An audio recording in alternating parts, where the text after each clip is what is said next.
Welcome to this interview. I'm Meagen Gibson, co-host of the Trauma Super Conference. Today I'm speaking with Donna Jackson Nakazawa, an award-winning science journalist, author of 6 books, and an internationally recognized speaker whose work explores the intersection of neuroscience, immunology, and human emotion. Her newest book, The Angel and the Assassin, The Tiny Brain Cell That Changed the Course of Medicine, was named one of the best books of 2020 by Wired magazine. She's also the creator and founder of the trauma healing program, Your Healing Narrative, Right to Heal with Neural Re-Narrating, an online narrative writing course for educators, practitioners, and individuals. Her next book, which will be published in 2022, Girls on the Edge, the new science that explains why our daughters are struggling and what will help them thrive, looks at today's growing female adolescent mental health crisis, examines how trauma affects the female brain and body in uniquely powerful ways, and offers new hope for helping girls to flourish even in the face of adversity. Donna, thank you for joining me today. Pleasure to be here with you, Meagen. So I would love it if you could tell us a little bit about your health experience and what led you to go down the research lane of trauma. Sure. So I grew up in a family in which, everything seemed just fine. And around the time I was 12, my father developed some complications with an autoimmune disease, and he went into hospital for a seemingly minor surgery, and he died due to a physician error. When he died, it was, of course, the most traumatic thing that can happen to a child. My father was a writer and a newspaper publisher, and we were very close, and obviously I'm a writer. And he was really, in a lot of ways, my sole person on this planet, in that he gave me my first book of Shakespeare when I was 11. He saw me, he knew me. And when he died, it sort of revealed different fractures in our extended family, and a lot of things came out after that, which were very, very troubling for a child to go through in terms of a family imploding. And my 3 brothers and I cobbled together as best we could, and I never thought more about it. After I went on and went to college and a grad program and lived in New York City and worked really hard and started to have my own family. But along the way, different things occurred, which don't just happen to anybody. I had to have a pacemaker in my mid-20s because I was just dropping and fainting and seizing and having seizures on the streets of New York. My heart would just stop beating for long periods.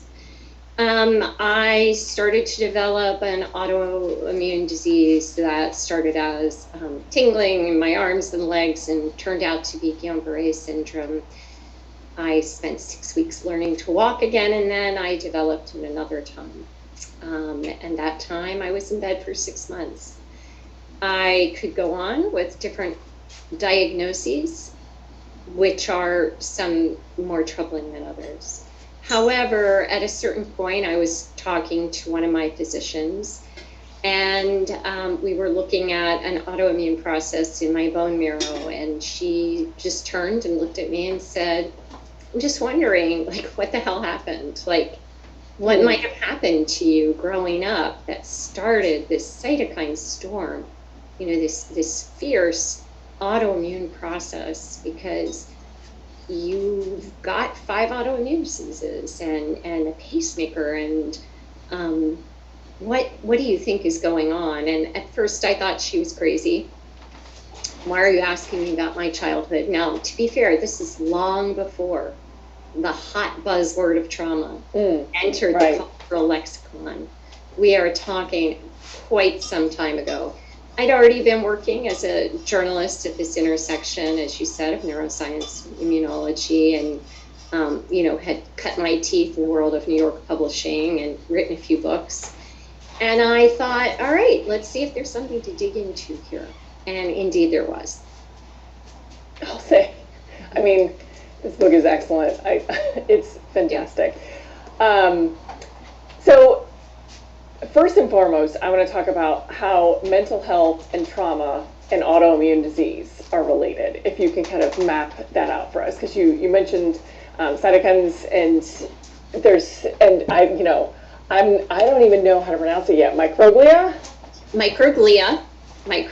Right. Microglia. Yeah. No, I didn't. Okay, microglia. Google pronouncer has it wrong. So I was gonna say that's what I used. So I know you're an interviewer, so you looked it up. So a true inside publishing story for anyone who likes these things is that my books all come out on Audible, and when the book came out on Audible, the producer is just a lovely, lovely person. He had checked a lot of things with me first, and then it was produced and it came out, and they had gone with the Google pronunciation and had microglia. It was out for about 24 hours on Audible for every researcher in the world and every immunologist. And some non-science types came in and just said, this is crazy, I can't listen to this, it's so wrong. And so God bless Audible, they re-recorded the entire thing. So you're not alone, and it's gotten out there on Google Translate or whatever you call it, but it is wrong. It's microglia, because glia are non-neuronal cells in the brain, which you know because you read the book. And micro is small. They're the smallest little cell in the brain, and also the most powerful. So to go back to your question, how do we map out this relationship between autoimmune disease, mental health, and brain inflammation? I think that's where you're starting, right? And trauma, for that matter. Yeah. Trauma, yes. So we know, so this is obviously something I teach for 3 or 4 hours at universities. So just to put it in a nutshell as best we can with these things. When we are growing up and we meet a lot of adversity, we call that chronic unpredictable stress, or toxic stress, to use the more common nomenclature. Chronic unpredictable stress basically means that the body never has a chance to recover from periods of feeling unsafe. When you're growing up, your brain, and throughout your life, its biggest job is to detect, am I safe or unsafe? That is, as an organism, your brain's job in your body, and you as an organism, you need to know, am I safe or unsafe? Thousands of messages are coming through all of your senses 24/7, which send you that message. As a child, as you're getting that message, whether you're safe or unsafe, your entire immune system and all of your neural synapses and your brain are forming in response to that message. It's one thing if there is a trauma and it's dealt with as a family, and the family can talk about anything and move on, and a child feels safe and seen and known and cared for by the adults in his or her life as they go through this traumatic experience. But very often in our society, and we know this because of the famous ACEs research, 2/3 of kids grow up with a significant trauma in their lives, and that number is even higher when we bring in traumas outside of family life, like growing up in poverty, racism, sexism, in food deserts, with school shootings, with environmental crises like pandemics or mudslides or global warming. So we know that the average child is growing up, 2/3 of them, with at least one ACE score in their own family life. And we know that number is higher when we look at all the things that happen which cause kids to feel unsafe. So when we consider that, the question is, are these stressors toxic in that they are chronic and unpredictable? And all of the household stressors and most of the environmental and social stressors we're talking about, they fall in that category, and here's why. A child never knows when they're going to happen. If you are growing up with a parent with a mental illness, or a parent with a substance abuse problem or alcoholism, or you're growing up with parents who maybe don't divorce, but they bicker all the time. If you're growing up watching a family member, your mom or sibling, being treated in a way that's putting them down or physically dangerous. And if you yourself are being put down or humiliated or made fun of in your family life, those are chronic, unpredictable, and therefore toxic stressors. As you develop, those experiences begin to cause heightened levels of inflammation or inflammatory cytokines and hormones, especially as kids enter and pass through puberty, but everything that happens from, birth on, actually pre-birth on, the brain is getting that message. It's trying to answer that question. Am I safe or unsafe? Am I developing into a life that will be safe for me or not? And if not, for lots of reasons I won't go into right now, but we can delve into later, your body begins to churn up an inflammatory response to keep you safe. But unfortunately, the danger doesn't pass, and a child's body gets set on this cranked up, dialed up stress response, which in turn leads to more inflammation, and over time, this heightened level of inflammation, which we can measure on blood tests, begins to shift genes that lead to mental and physical health disorders over time. And this means that we see certain things go together. Trauma, chronic higher levels of inflammation measured by blood tests, a greater likelihood of autoimmune disease, and a greater likelihood of mental health disorders in the same cohort of individuals. And I'm glad you literally wrapped that up right to the bow that I was hoping for. But and when I think about, children and adverse experiences, it isn't necessarily adverse experiences that are directly creating trauma. It's that it's chronic and that there's no safety created for children to experience those, process them, integrate them. It's that chronic thing that you were talking about and the chronic nature of it that creates this kind of immune response that leads to all these things down the way, right? That's right. And we all know, if we're parents, I'm a parent, you're a parent, we all know that we can't wrap our kids in saran wrap or, Teflon coat them.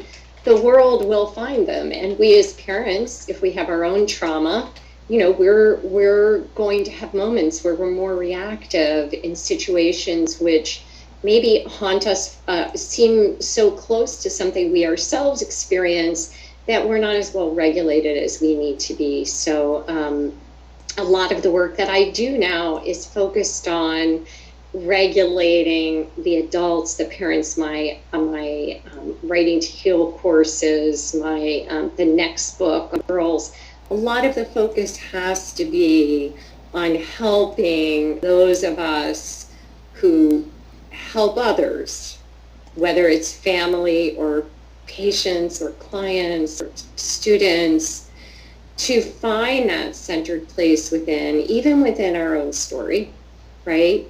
And to see and connect those dots in a way that allows us a kind of self-transcendent awareness and consciousness, coupled with the skills that we need in that moment of dysregulation to come back to ourselves and also be what we hope to be for the people around us. And for most of us, that starts with our children.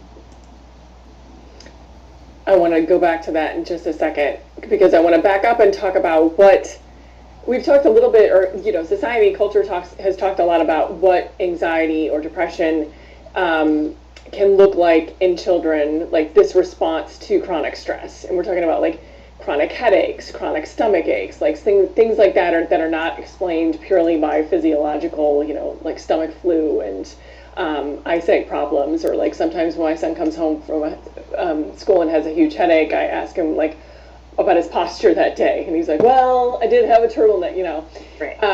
So we're creating some body awareness. But chronic stress can create these kind of physiological symptoms in kids, and then those are the ones that we've talked about. We've been able to recognize that this is kind of what's happening. That's a clue that maybe your child is experiencing some stress that you need to address, whether that be in the classroom or in your family system or in the world at large. But these immune responses are what was so interesting to me about your book. And I was talking to another contributor for the trauma conference who was talking about the hippocampus and the influence of substance use in adolescence on the hippocampus. And I know that that kind of had a tie into your book around neurological and psychiatric disease later in life. So how does trauma and chronic stress contribute to hippocampus damage and like synaptic?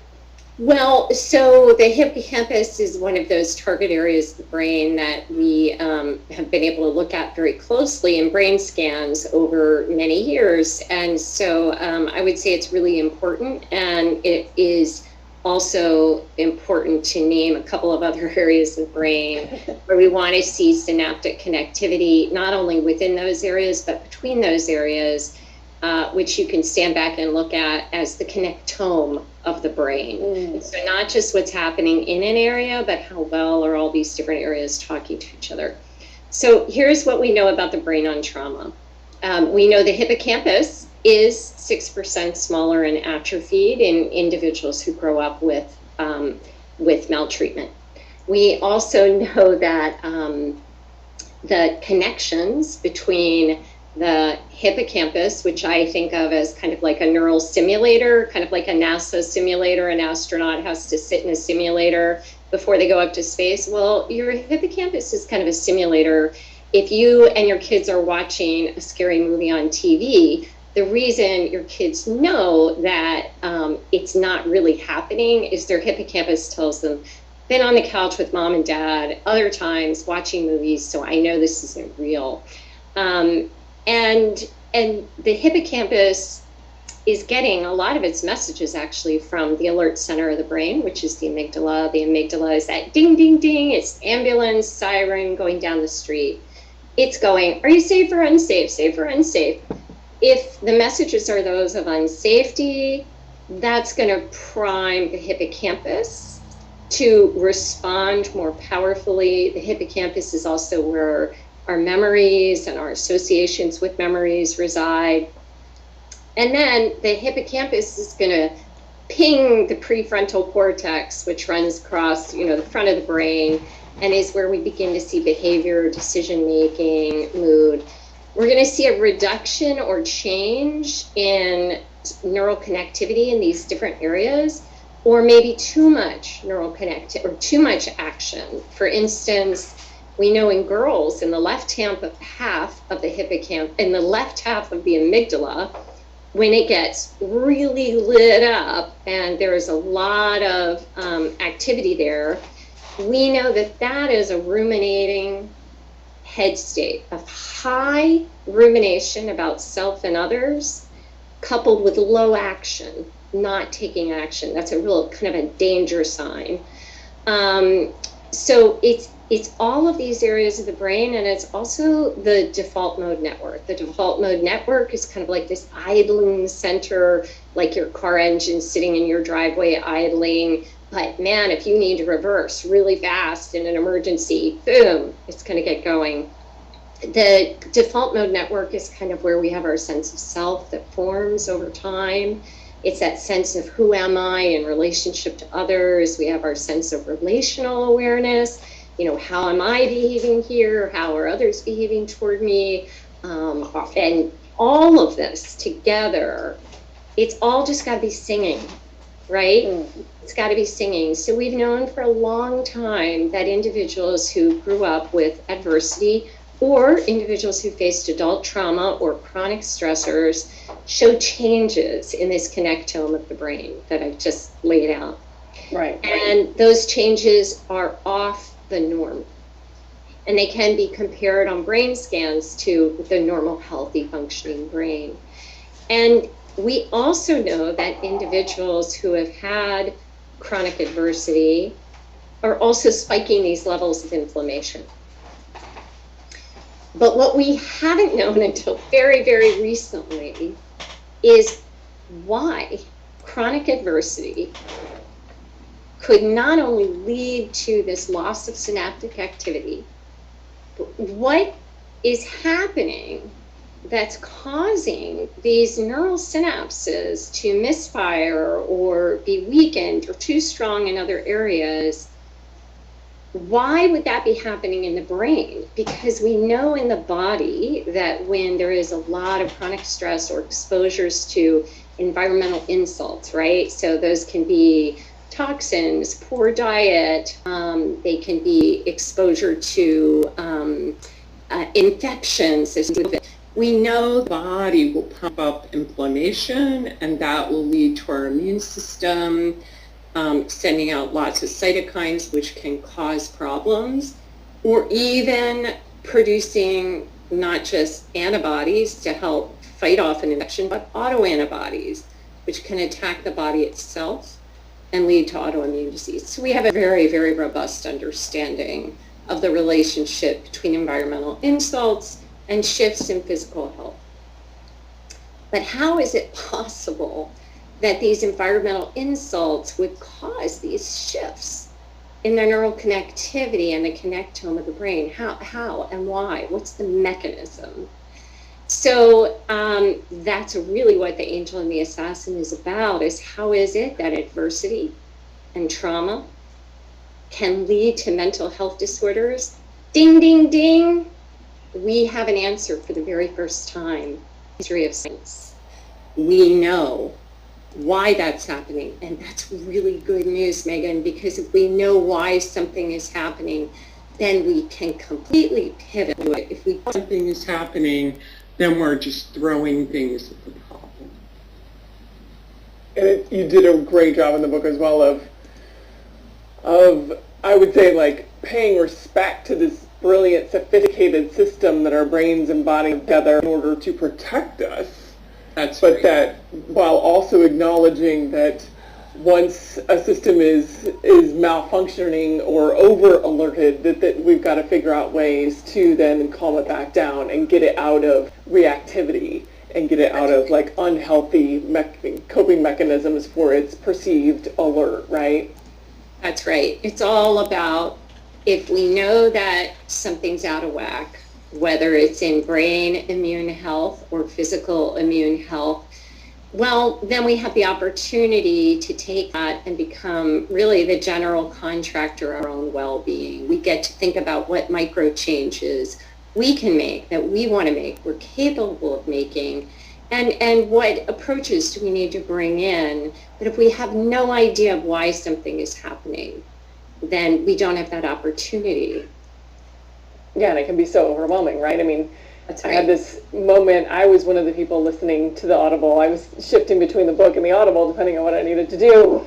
And I had this moment when I was walking and listening to the Audible version of the book and thinking that sometimes that we are attacking problems or perceived problems with our body, it feels like using like canned compressed air on your keyboard and expecting your computer to work better, right? Like, we're like, I'm going to dust this part that's completely not really actually related to what's, like, in one sense, it was incredibly validating to read the book and be like, God, there's this massive, sophisticated system that I am not cognitively in control of, that I cannot think, like, take a breath in, take a breath out. Like, all of these systems happen without all of this inflammation, all of this response, all of this sophisticated response to my life or my stimulus and my environment. It's all just happening. And yet we can get in right there. Once we know why it's happening and what we can do about it, we can get right in there and start to reverse the process and bring that center, that nervous system back into a state of safety. There's so many things we can do to return to a sense of safety so that these inflammatory processes are eased. And then there are so many approaches we can bring in. But I guess now we really have to describe what microglia do and what we're talking about. I know. I do want to get to some of those approaches that you have, but I feel like it would be a disservice not to actually talk about microglia Otherwise, for a second. I feel like we're going, well, there's this thing happening, but we're not going to tell you what that thing is. It's fascinating for the first time that we know, and I'm not going to tell you what it is. But I'm not going to tell you what it is, and that's just not how I roll. What we now understand about the brain, so we can go back, for the real nerds in the room, all the way back to the era of Descartes, the French philosopher, who wrote about mind-body dualism, this idea that the brain and body are church and state, never the twain shall meet. And we can go back to early anatomy as well and thank early anatomists for this idea that the brain and body aren't really connected, that they don't talk to each other. Early anatomists found that at the base of the brain, there's this dense constellation of red blood cells that form the blood-brain barrier. And the theory was, hey, well, then nothing that comes up to your neck can cross into your brain because of this dense constellation. And because the brain has a skull over it, the assumption was, okay, well, in the body, if you were to hit your thumb, it would get red hot, painful, and swollen. Those are the terms of inflammation. Red hot, painful, swollen, medical school 101. But if the brain were an immune organ, it would get inflamed. And if it got inflamed, it would have nowhere to go. So these were some of the reasons why across across all of neuroscience and immunology, the idea was that the brain was, to use a techie term, immune privileged, right? The immune Ruling this one part of your body. Everything else, yes. Brain, no. But then some researchers at Harvard took a closer look at some little ignored cells in the brain called microglia, which were thought to just be these very boring housekeeper cells that went around looking at neurons and making sure they were happy. You need a sip of water, you need some growth factor, whatever. So what these female researchers had this question, could it be that these little neglected cells in the brain or little overlooked cells in the brain might possibly have something to do with this sculpting away of neural synapses, actions in the brain?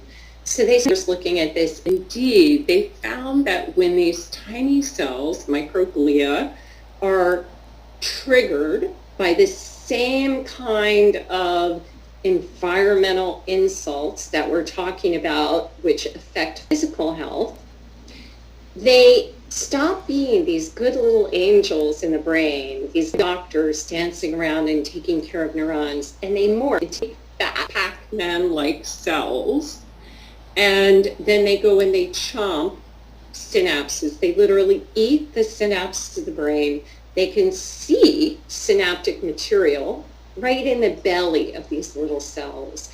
And so this created an entirely new framework for our understanding of why it would be that individuals who grow up with adversity or trauma or face adult chronic stress would then begin to see changes in the brain that we can measure on brain scans that show changes in connectivity, in addition to higher levels of inflammation, and why then this would translate with these shifts in connectivity, this heightened neuroinflammation in the brain, to shifts in mood, behavior, and anxiety. And so we have 100 disorders of the brain, and we give them all different names, but they all have this shared pathway of a loss of neural connectivity in these very important areas of the brain due to the response of the immune system to chronic environmental insults and stressors. That's a lot. I'm like, let's give everybody a minute to absorb what microglia is. I know. And it's fascinating because one of the things that you speak about is things like Alzheimer's and chronic fatigue even. And now, as I was thinking, I know that your book came out before COVID, but with the emergence of long COVID syndrome and how the body is staying inflamed And I would wonder if you could talk about just for a minute the part of the book where you talk about how that prolonged inflammation and fatigue that keeps you kind of like bedridden and out of energy, like what that was meant to do, in the Sure. hunter-gatherer days. Yeah, sure. So I would say that I've probably given a dozen talks now on COVID, brain health in the time of COVID. And we know that microglia are at the center of the COVID changes in the brain. They're directly at the center of the story, no surprise there. So across evolutionary time, when you were out trying to get a rabbit for dinner for your family, and you're walking down the little road, and you get the rabbit, you're going home, and all of a sudden, big, huge bear jumps out in front of you. Your body is going to go into fight, flight, freeze. We all know what that is. And that's going to pump up this adrenaline and these inflammatory factors in your body. And you might think, okay, well, that's so I can either fight the bear or run away from the bear and be strong and, have a lot of muscle strength. And that's true. That's true. However, your body is also doing something else. Across all of our evolutionary history, across evolutionary time, we developed a strong response to threats in the environment, not just to fight or flee, but also to prepare for what, across evolutionary time, we would expect to happen if we saw a bear or a wolf on the path walking home with a rabbit. And that is that we would have a wound. We would be wounded. That means that our time, and the time you and I have been alive, is just 1.00 milliseconds of human history. Right. For briefest of blinks. The briefest of blinks. So for most of human history, we associated trauma with physical harm, not just fight or flight, but actual physical harm, which meant that the immune system had to rev up. It had to really get going. It had to produce a lot of white blood cells, a lot of different factors to protect you against the possibility of infection.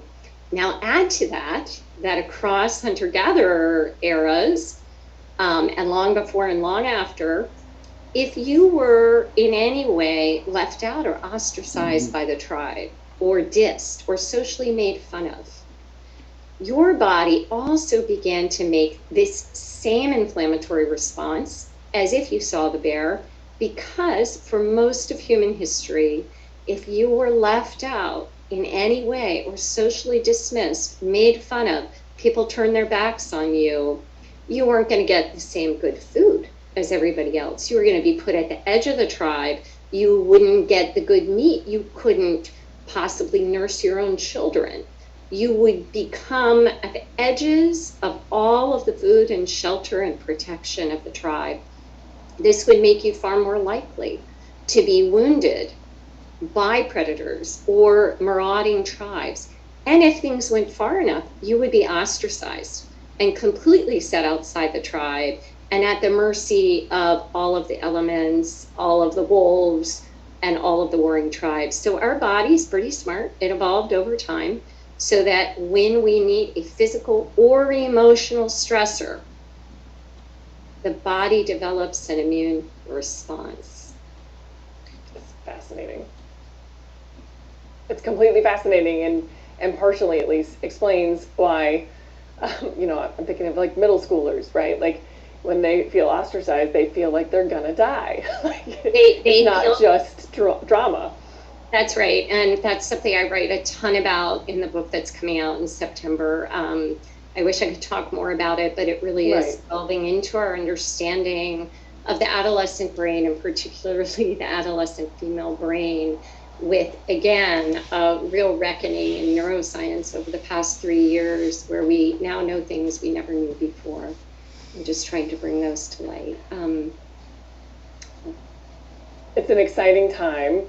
And while we wait patiently for access to an ability to, constantly kind of be scanning our entire bodies for inflammation and treating it in the ways that we would quickly like to, while we wait for that all to catch up, I want to talk about your neural re-narrating program. Oh, yes. And tools and techniques that we can use now, today, without any sophisticated medical intervention. For sure. So one of the things that happened was, for me during the pandemic, was that I've been presenting a lot of keynotes. That's what we do as authors, right? We write, and we come out after 2 years of being in our attics writing, and we talk at universities and conferences about what we found. And in the process, I would also in the afternoons give a workshop that I call Your Healing Narrative, Right to Heal with the Neural Re-Narrating.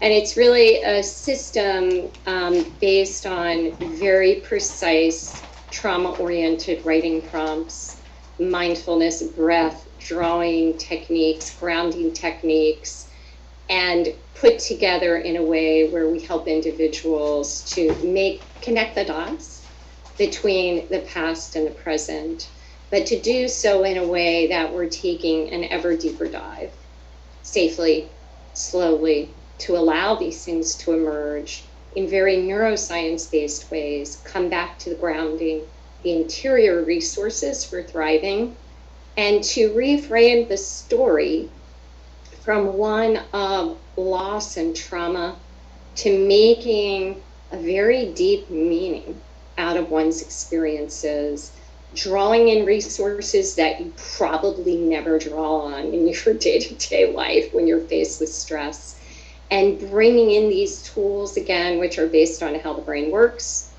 and helping people to emerge in a way where after the tears of revelation, there is the ability to bring in this self-compassion, this grounding, this skill set, these tools to literally respond differently in the present moment. For many people, mindfulness alone can score this goal, right?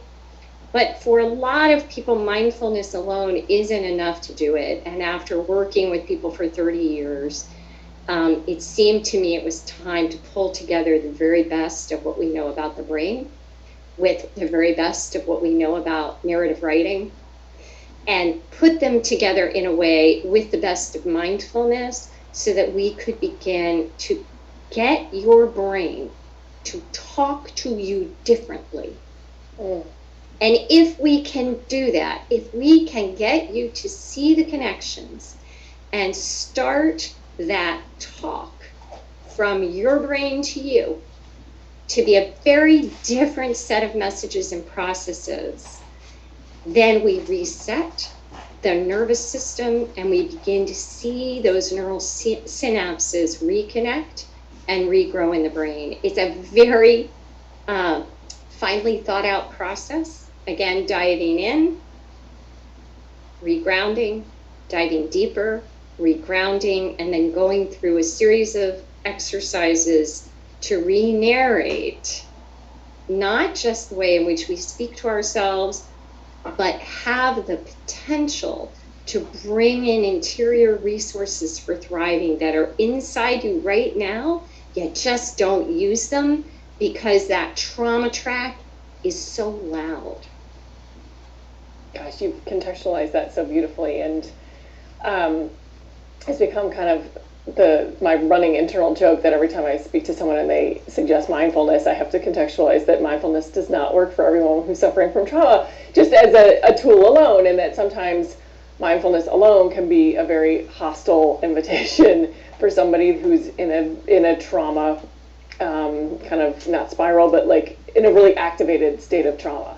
And so I just love the way that you contextualize that mindfulness is just a part of it, but and you know, as a writer, I know that you know that the way that we write our stories, the perspectives that we have to take, and how you've said that about getting your brain to talk to you differently. I mean, I'm in. I want part of this program. That sounds awesome, and such a way to also give people more of a sense of control and agency and over their stories and what they're capable of, and what, because I don't think there's a single person that's been through trauma, suffered trauma, and doesn't want all the best things for their life and doesn't want a gentle, loving voice in their head. and doesn't want a freedom from the responses, from the reactions that Yes. we have when we're triggered or overwhelmed, and to be able to go in and go, wow, okay, seeing my stories, giving me a consciousness of the choices that I now have, and bringing in these different skills and tricks. Some of them are tricks, I'll be honest. They trick the brain into behaving differently in high stress moments. And if we know what those tricks are, shouldn't we use them? Because we can emerge out of moments of real overwhelm and anxiety with a muscle and a sense of, wow, I've made meaning out of my story. Look at me, I'm with my kid and I'm able to do this and be this person. That's good for the people around us, whether it's our kids or our parents or our students or our clients. And it's good for us because then we begin to rewrite the way in which we see ourselves slowly over time.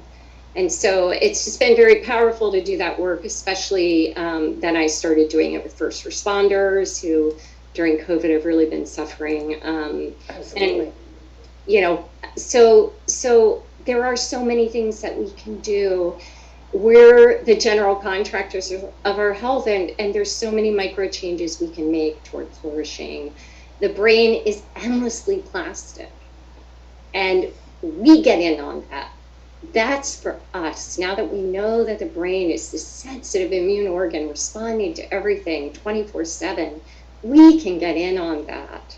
And there's so many ways to do it, to shore ourselves up and be in the world differently, because we just get this one limited time here, guys. And we should really be able to enjoy being in our own skin. Absolutely. On that positive note, I think we should wrap up. Okay. Thank you so much for being with us. Well, how can people find out more about you and your work? So DonnaJacksonNakazawa.com, you can find out more about my books and courses. You can follow me on Instagram at Donna Jackson Nakazawa, Twitter, Donna Jack Knock, Facebook, Donna Jackson Nakazawa author. Lots of ways. The courses are on my website. The books are wherever books are sold. A plug for your local independent bookseller, especially during COVID. And I look forward to everybody staying in touch. Thank you so much again.